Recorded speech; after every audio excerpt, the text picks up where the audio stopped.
The first thing that we have to do is actually to cut 6 onions. So that means that I get to introduce you to my super cool onion cutting glasses. I know you're jealous. They're so cute.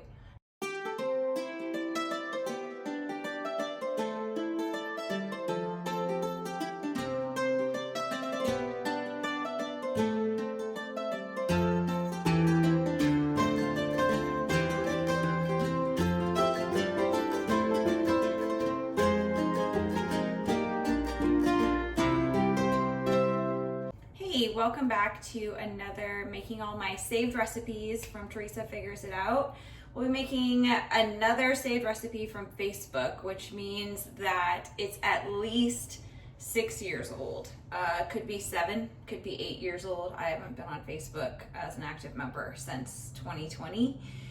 But I did save quite a bit of recipes on there, so I will be going through a lot of those. This one comes from Marion Grasby, who she will probably come up quite frequently in these saved meals. I really like her meals. She's a Thai Australian.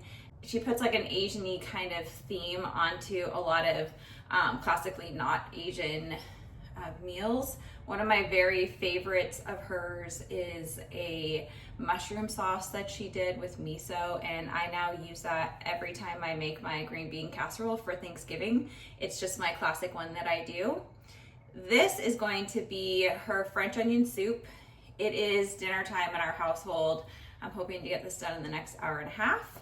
Like always, it was a busy day today, so I am still in my workout clothes and no makeup today, just au naturel, just like I would be making dinner for my family. The first thing that we have to do is actually to cut 6 onions. So that means that I get to introduce you to my super cool onion cutting glasses. I know I've talked about being sensitive before, but I'm also sensitive skin-wise. Actually, I've been having a little bit of a rash the last couple days from some allergies too, so you might notice some redness, but I also get very sensitive when I cut onions, so I have to wear these when I cut onions. I know you're jealous. They're so cute. They do work really well.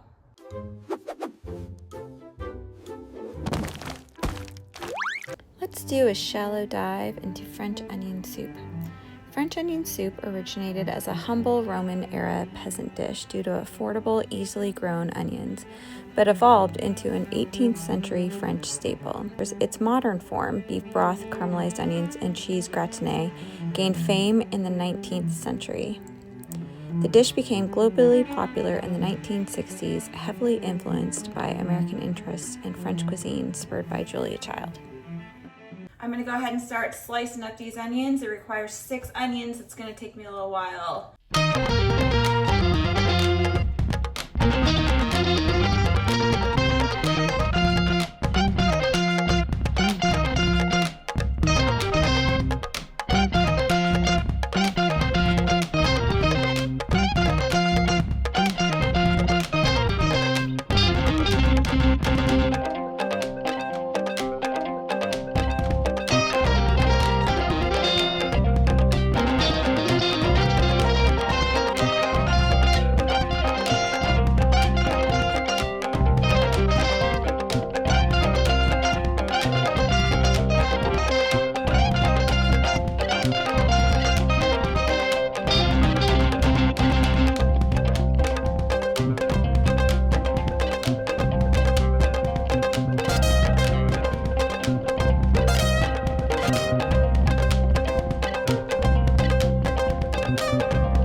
Glasses did their job.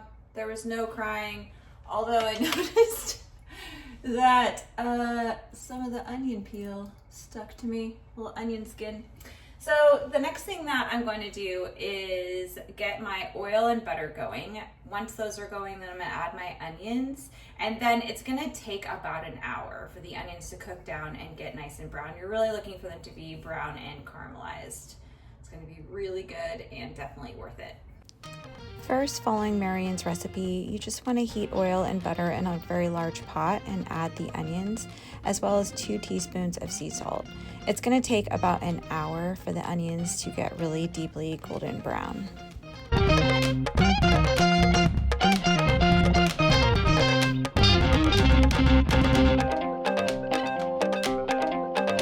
While you're waiting for your onions to cook down, you're going to add beef broth to a pan and stir in some star anise and bay leaves.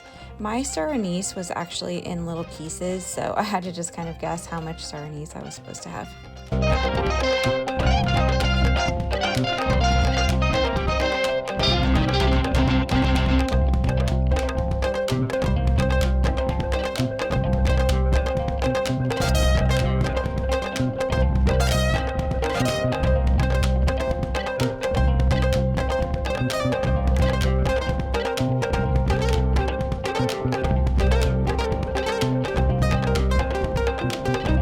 You can also get your cheese ready. You're supposed to use Gruyere cheese, but I just use Swiss cheese because that's what I had at Winco. I'm not sure if I've expressed it yet, but I hate grating cheese. I don't know why, I just hate it. It was one of my jobs that I had to do when I was a kid, and I just loathe it. The only cheese I like grating is Parmesan cheese because it's a hard cheese, and generally you don't have to do that much of it.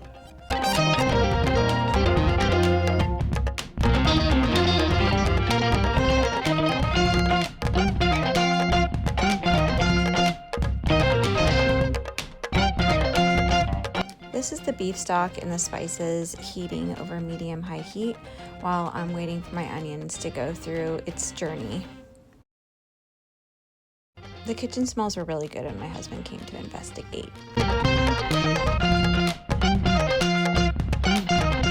When the onions are ready, you're going to add your Chinese cooking wine, some ginger, and also you're going to strain your beef stock with your spices into the mixture as well.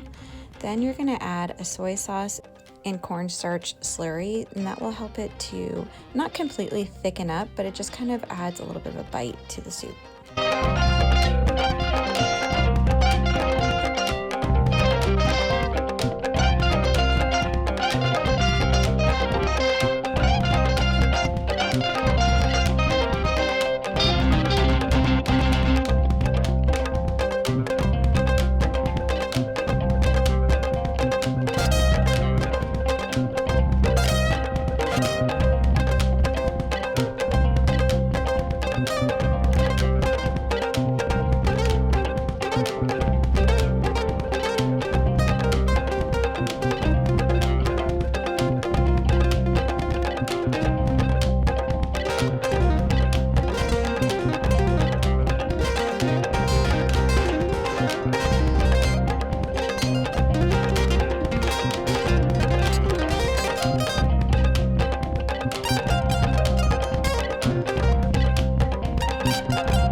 Now I'm gonna get my toasts ready. I use sourdough from the Seattle Sourdough Company. That's our favorite. I probably would have rather have not toasted the bread inside the bowls and just done it on a separate sheet with the cheese so that it didn't get soggy in the mixture of the soup, but it turned out really good anyways.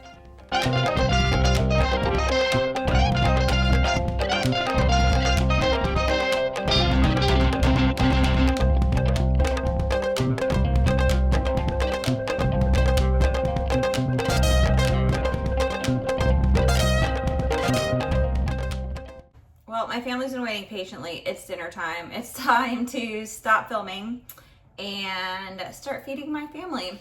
Let's give this a try. It looks super good. I love French onion soup and all the other flavors that went into this, so, you know, can't be bad. It's really hot.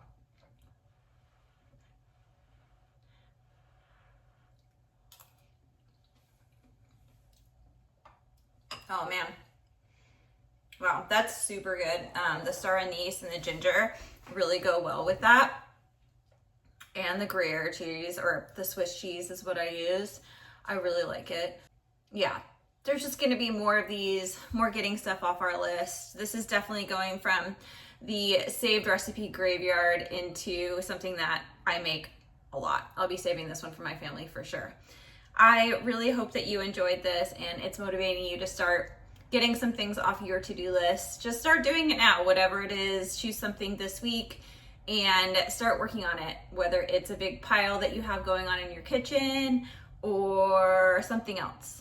Just start it. I'll see you later. Bye.